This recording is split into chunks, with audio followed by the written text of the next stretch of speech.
ஆண்டவராகிய இயேசு கிறிஸ்துவின் நாமத்தினாலே உங்களை வாழ்த்துகிறேன். தேவ வசனத்திற்காக ஓடி வந்திருக்கிற உங்களோடு கூட தேவன் தாமே இடைபடுவாராக. சுனலோ मेरे भाइयों मसीहा मेरा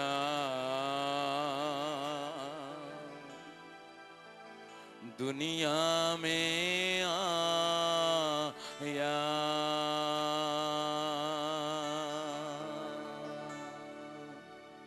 सुन लो मेरे भाइयों मसीहा मेरा दुनिया में आया।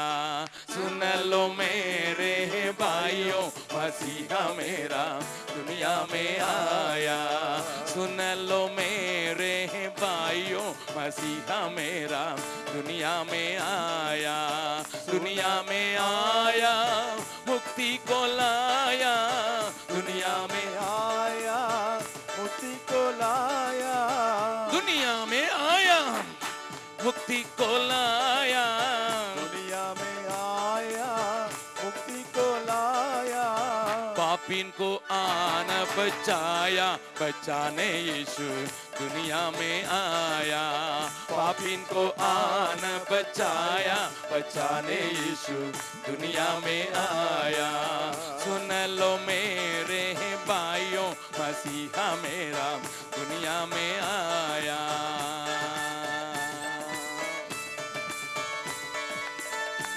எல்லாரும் பின்னால இருக்கிறவர்களும் சேர்ந்து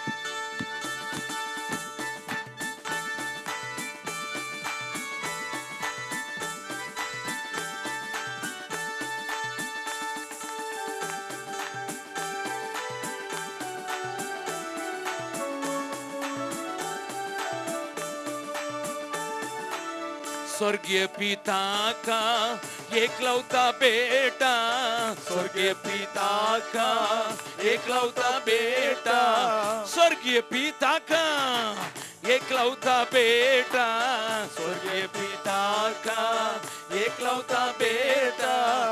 आदम का पुत्र कहलाया, कहलाने यीशु दुनिया में आया। आदम का पुत्र कहलाया, कहलाने यीशु दुनिया में आया। सुन लो मेरे भाइयों मसीहा मेरा दुनिया में आया।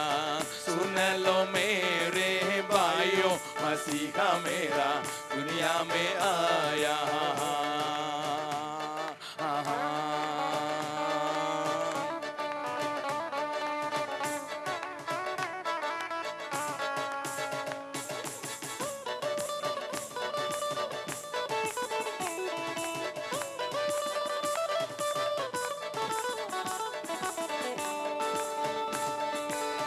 जब हम गुनाहों में पड़े हुए थे, जब हम गुनाहों में पड़े हुए थे, हे भैया பாபி சாச்சா சாச்சி, என் சத்திய வேதம் சொல்லுகிறது எல்லோரும் பாவம் செய்து தேவ மகிமை அற்றவர்கள் ஆனோமா.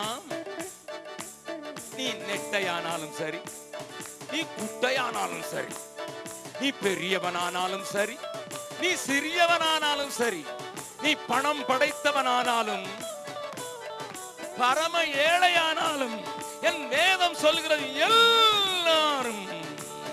जब हम गुनाहों में पड़े हुए थे, जब हम गुनाहों में पड़े हुए थे, जब हम गुनाहों में पड़े हुए थे, जब हम गुनाहों में पड़े हुए थे, अद्भुत प्रेम दिखाया, दिखाने यीशु உன்னை தேடி. சகோதரா சகோதரியே, பாவத்திலே வாழ்ந்த உன்னை தேடி, அசுத்தத்திலும் துன்மார்க்கத்திலும் மாட்டிக்கொண்ட உன்னை தேடி மகிமையின் தேவன் दुनिया में आया। सुन लो मेरे भाइयों, मसीहा मेरा दुनिया में आया।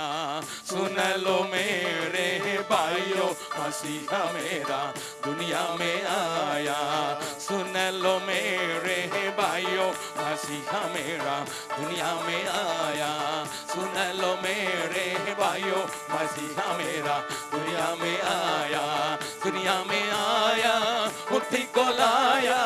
दुनिया में आया, मुक्ति को लाया। दुनिया में आया, मुक्ति को लाया।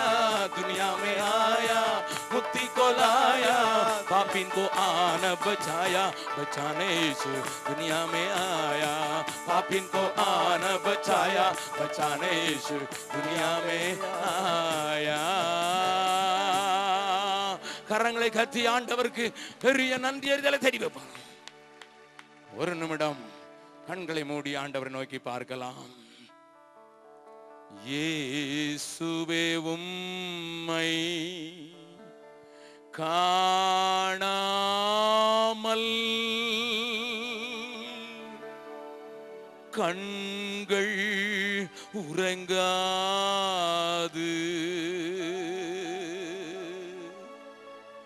உந்தன் பேரை சொல்லாமல் உள்ளம் உறங்காது.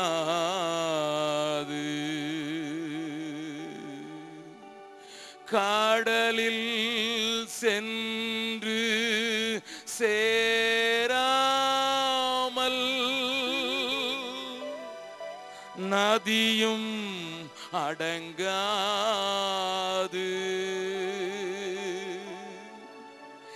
இறைவா உம்மை சேராமல் இமைகள் உறங்காது. மேய்ப்பன் நீயும் இல்லாமல்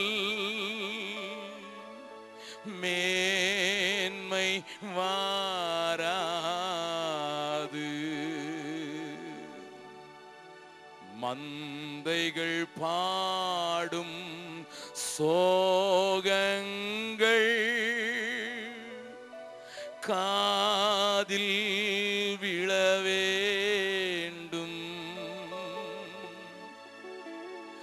நல்ல மேய்ப்பன் நீரன்றோ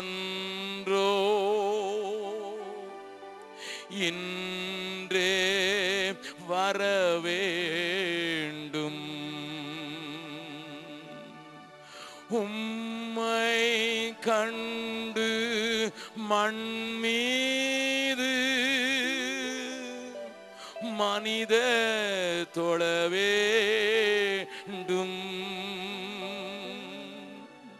வார்த்தை ஏதும் பேசாமல் கண்கள் அளவேண்டும்.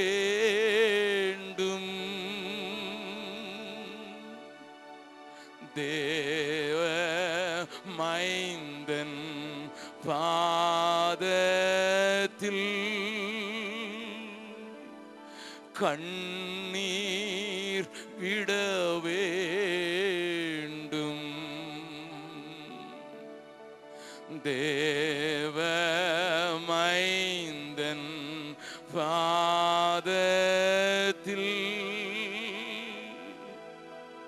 கண்ணீர் விட வேண்டும்.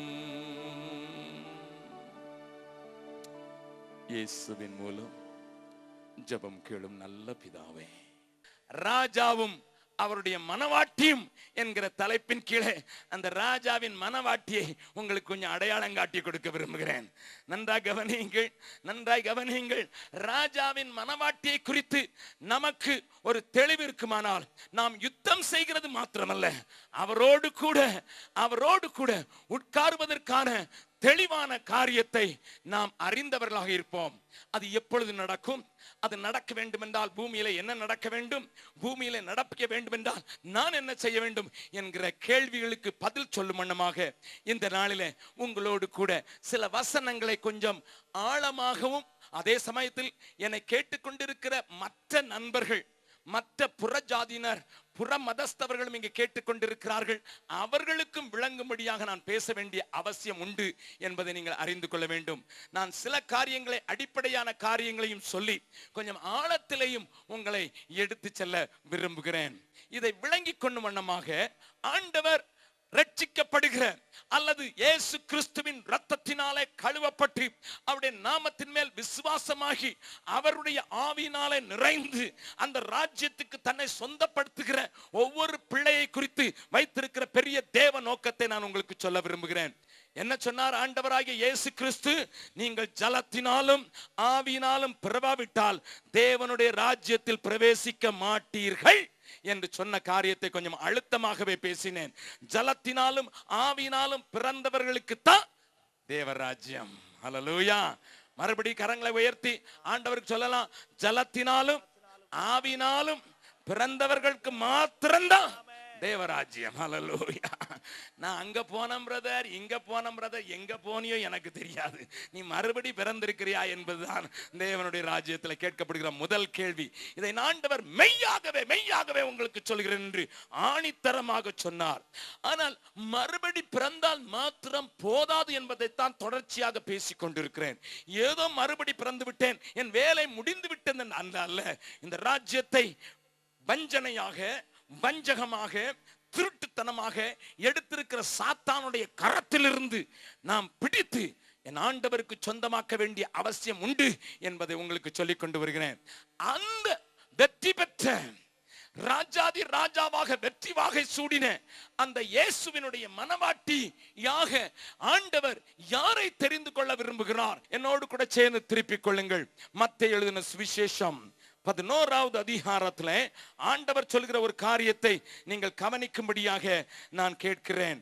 மத்தேயு எழுதின சுவிசேஷம் 11வது அதிகாரத்துல ஆண்டவர் ஒரு மனிதனை குறித்து சொல்கிறதை நாம் பார்க்கலாம். 11வது வசனம் வாசிக்கலாம். ஸ்திரீகளிடத்திலே பிறந்தவர்களில், ஸ்திரீகளிடத்தில் பிறந்தவர்களில் யோவான் ஸ்நானனை பார்க்கிலும், யோவான் ஸ்நானனை பார்க்கிலும் பெரியவன் ஒருவனும் எழும்பினதில்லை, பெரியவன் ஒருவனும் எழும்பினதில்லை. ஆகிலும் ஆகிலும் பரலோக ராஜ்யத்தில், பரலோக ராஜ்யத்தில் சிறியவனாய் இருக்கிறவன், சிறியவனாய் இருக்கிறவன் அவனிலும் பெரியவனாய் இருக்கிறான் என்று, அவனிலும் பெரியவனாய் இருக்கிறான் என்று உங்களுக்கு மெய்யாகவே சொல்லுகிறேன், உங்களுக்கு மெய்யாகவே சொல்லுகிறேன். ஆண்டவர் சொல்லுகிற மெய்யாகவே என்கிற பதங்கள் கொண்ட வசனங்களை மாத்திரம் வாசித்தாலே நமக்கு வேதம் நன்றாக விளங்கிவிடும். கவனியுங்கள். ஆண்டவர் ஒரு மனிதனை காட்டி, ஸ்திரீகளிடத்தில் பிறந்தவன், ஆதாம் முதல் இயேசு இந்த உலகத்தில் வரும் வரை பிறந்த எல்லா மனிதர்களை காட்டிலும் இந்த மனிதனை போல் ஒருவனும் பெரியவன் எழும்பினது இல்லை என்று ஒரு மனிதனை காண்பிக்கிறார். அவன் பெயர் யோவான் ஸ்நானன். அவன் ஒரு அற்புதமும் செய்யவில்லை என்று என் வேதம் சொல்கிறது. அவன் சத்தியத்திற்கு சாட்சி கொடுக்க பிறந்தான். அல்லேலூயா. நன்றாய் கவனியுங்கள். இஸ்ரவேலுக்கு கிறிஸ்து இயேசுவை வெளிப்படுத்த பிறந்தான். ஆண்டவருக்கு வழியை ஆயத்தப்படுத்துகிற ஒரு சத்தமாகவே பிறந்தான். நன்றாய் கவனியுங்களம்மா. அவன் பெரிய அலங்கார உடை உடுத்திருக்கவில்லை. அவன் பெரிய அலங்கார மேடையில நின்று பேசவும் இல்லை. வனாந்தரத்தில் நின்று பேசினான். அலங்காரமாக உடை உடுத்தாமல் ஒட்டக மயிரை தரித்துக் கொண்டான். பெரிய சாப்பாடு சாப்பிடுகிறவன் அல்ல, தேனை, காட்டு தேனை புசிக்கிறவனாக இருந்தான். ஆனால் அவனுடைய வாயில் வார்த்தைகளிலே அதிகாரம் இருந்தது. அது அரசிலே இருந்த மேல் அதிகாரிகளையும் அசைத்தது. கரங்களை தட்டி ஆண்டவரை மகிமைப்படுத்தலாம். அப்படிப்பட்ட ஒரு மனிதனை குறித்து என் வேதம் சொல்கிறது. தாயின் கற்பத்தில் இருக்கும் போதே பரிசுத்த ஆவியினாலே நிறைந்தவனாக துள்ளிக் கொண்டிருந்தானாம். உங்களை பார்த்து உங்களை மாதிரி ஒரு ஆள் உலகத்துல இல்லைன்னு சொன்னா உங்களுக்கு எப்படி இருக்கும்? எதுல ஐயான்னு கேட்பீங்க. முதல்ல எதுல ஐயா உலகத்துல என்ன மாதிரி ஆள் இல்லை? பணத்தை வச்சு யாரையும் மெஷர் பண்ண முடியும்?